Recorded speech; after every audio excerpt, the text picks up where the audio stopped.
towards where Davy Rogers is up. Rogers swings the left. Oh! Davy Rogers! What a goal by Davy Rogers! Not one person in this stadium seen this coming half time. You can see the guards behind the goal at the main stand. They will be investigating Shelbourne for robbery. They have absolutely mugged Treaty United here at Dallas. Up and find the goal! Harry Wood, the jersey's off. 6 minutes to go.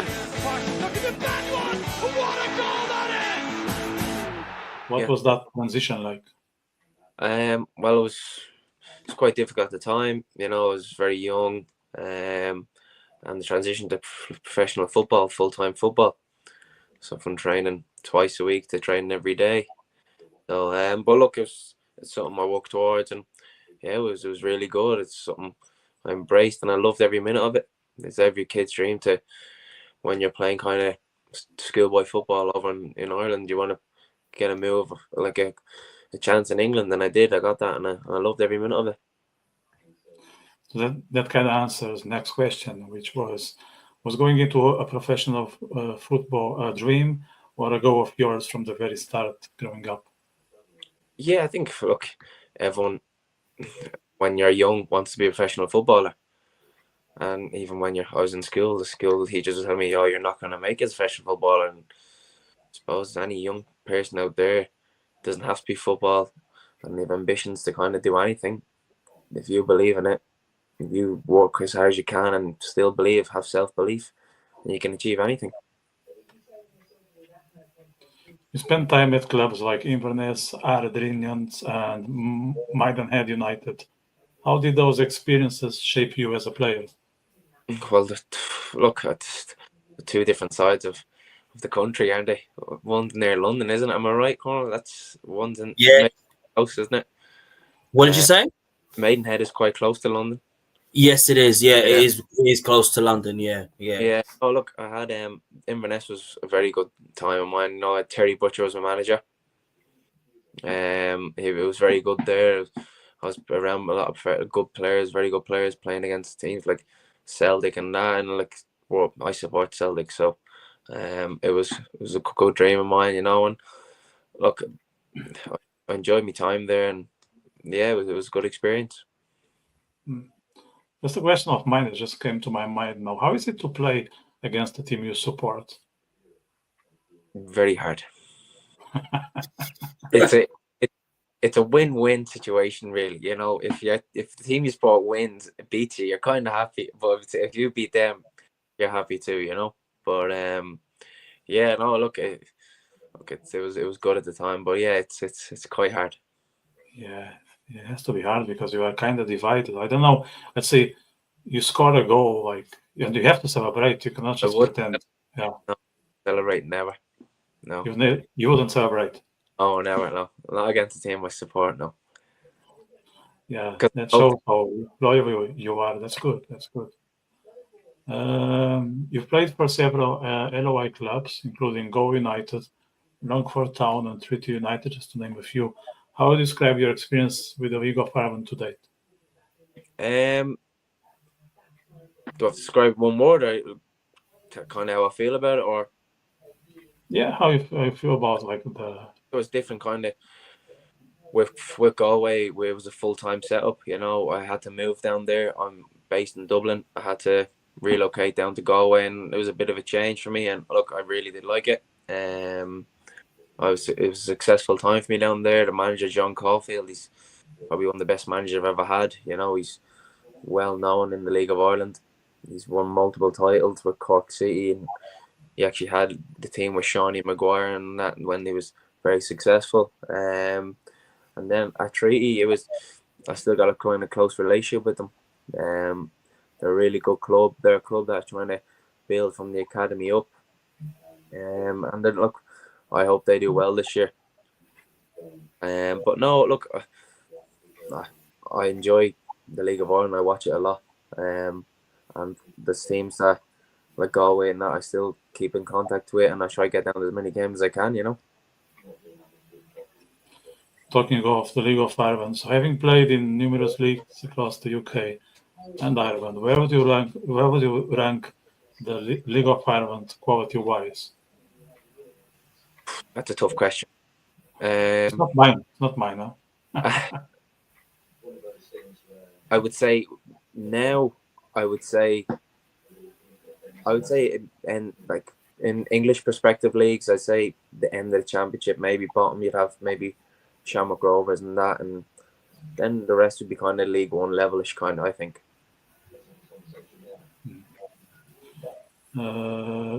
What's the best? What has been the best moment of your career so far? Or maybe you can name 2 or 3. I played up in Cliftonville, which is Northern Ireland, and we qualified for. I got 3 rounds of the Europa League, so that was quite cool.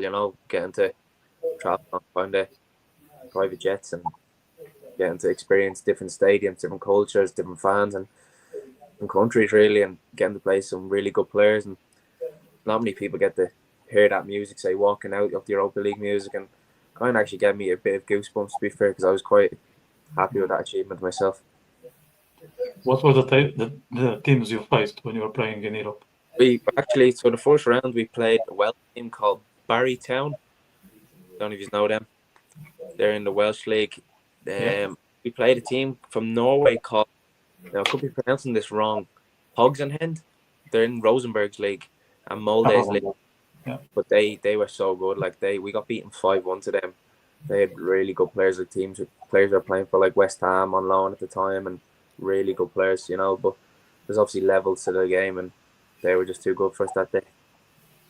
Yeah, Barrytown. Just a note. I'm an FC Porto fan. Barrytown beat Porto in 2001, 3-1.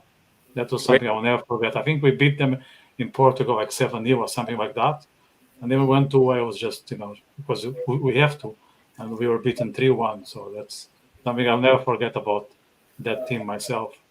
What else we have here? Do you see yourself joining another club as a player or into coaching, or what's your plan in general for the future? Well, I was kind of along the lines. I've got my UEFA B license. I was going down the lines of start coaching.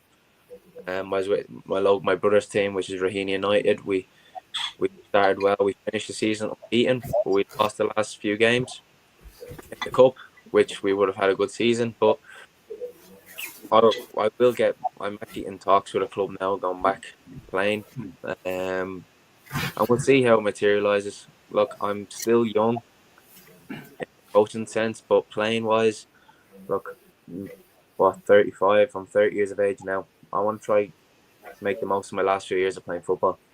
And look, the coaching can last 60, 70, but I just want to enjoy my last few years of playing football and give everything I can for it, because when it's gone for good, isn't it, I suppose? Yeah. Now, I have a couple of quick fire questions here. Toughest club to play against, and not Celtic Glasgow, because we know already that was tough. Toughest club to play against? Man United. Played, it was like a indoor kind of competition. So the players would have played. Paul Pogba played, Ravel Morrison played, Januzaj played, Keane Brothers played, Henderson played. The goalkeeper Henderson. Tyler Blackett played. That was probably the toughest, because I didn't get a kick at the ball. Best striker you came up against? Because it's a League of Ireland based kind of podcast. Remember Ronan Coughlin? He used to play for Sligo. He played for Sligo once. For a year, and he was very good. His movement was really good. Last fire question. Dream LOI 5-a-side team. Can I myself have 5? This question is not mine. Huh? Don't look at me. Huh? Do I have to have a goalkeeper in goal? Can I play an outfield player? You can cheat. That's fine. No. In goal, I'd probably have Conor Kearney. Defender, I would have Does it have to be of this season? You can do whatever you want. Yeah, it's free format. Yeah. I would play myself on that team. Why You have to. not? Yeah. If you're Yeah. man, you have to. I'll take penalties and be the captain. Chris Forrester. Probably have Jack Bourne. That's just three football there too. And up front,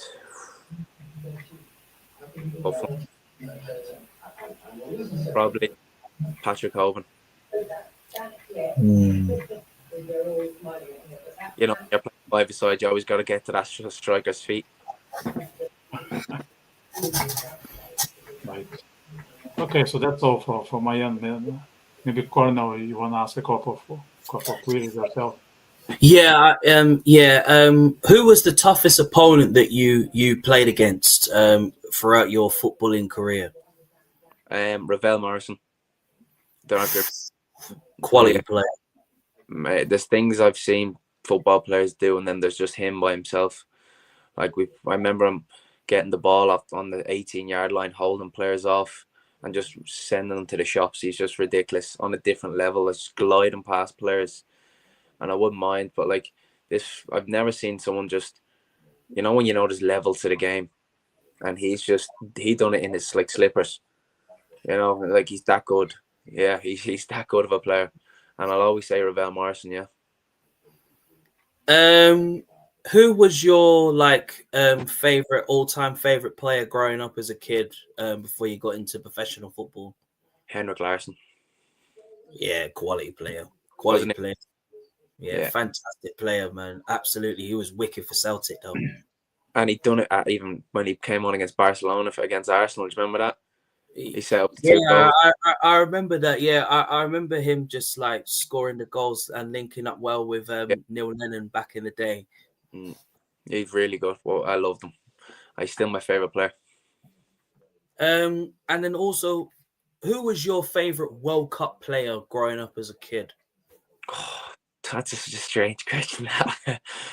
It has to be Ronaldinho. Yeah. Straight away. Yeah. Like he had everything, didn't he? The jewellery, the wristband, everything, didn't he? I just loved him. Yeah. The buck teeth. Yeah. The hairband, everything. And the aura. And also, I think he was like always will be one of the greatest of all time and best free kickster. Yeah. I love that free kick against England. I don't know if he still meant that, I'm not sure, but it could be a shank, you never know. Yes. If you had to go back in time at one of the previous clubs that you played for, which one would you go back and play for once again if you had to?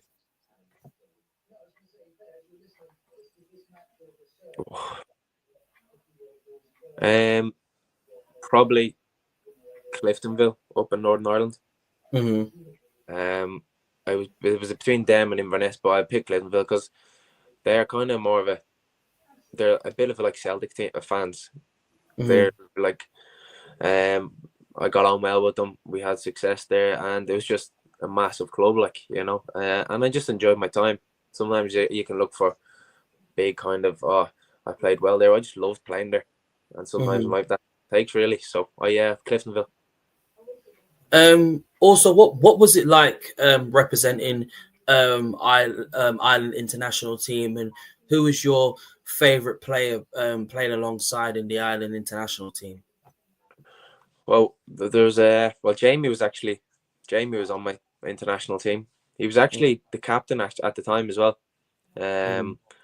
I've only a few pictures in my house of like me playing football, and in crew there's obviously that, and then there's me playing for Ireland, and it's actually in one of the stadiums where it hosted the World Cup. I'm not pronouncing this right or wrong. Khalifa Stadium, or something like that. Maybe you can something like that. Yeah. So Jamie was captain, but he's a good player, but Yeah, it was a good experience playing for Ireland because I was only young at the time, and look, not many people get to play for their country, and it's a great honour for that I had. Mm-hmm. I'm done with the questions. All right, we have a comment here from our good friend John.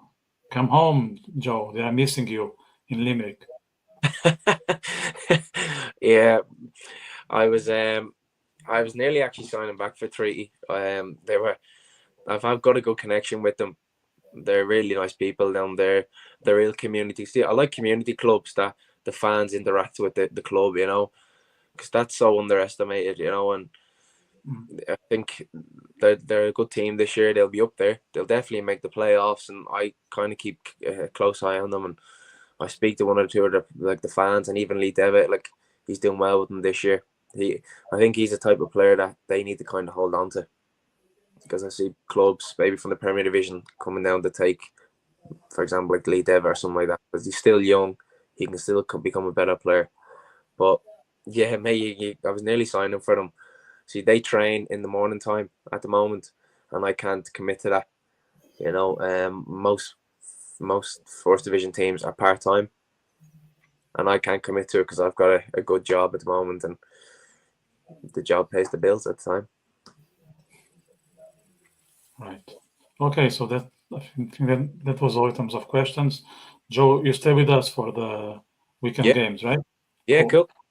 Yeah. All right. So now there's one more. So just one more again from John. Gorman at the back, David in attack, Tricerano in the F3.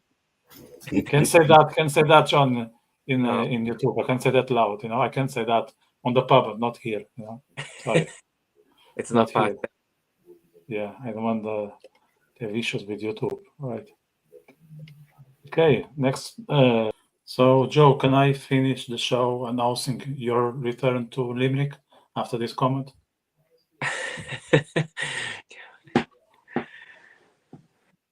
Yeah. Tell him we can agree. That'll be breaking news. We could put it here at the bottom. Yeah. So, John, it's a maybe. I think the answer is a maybe. Yeah. The treaty.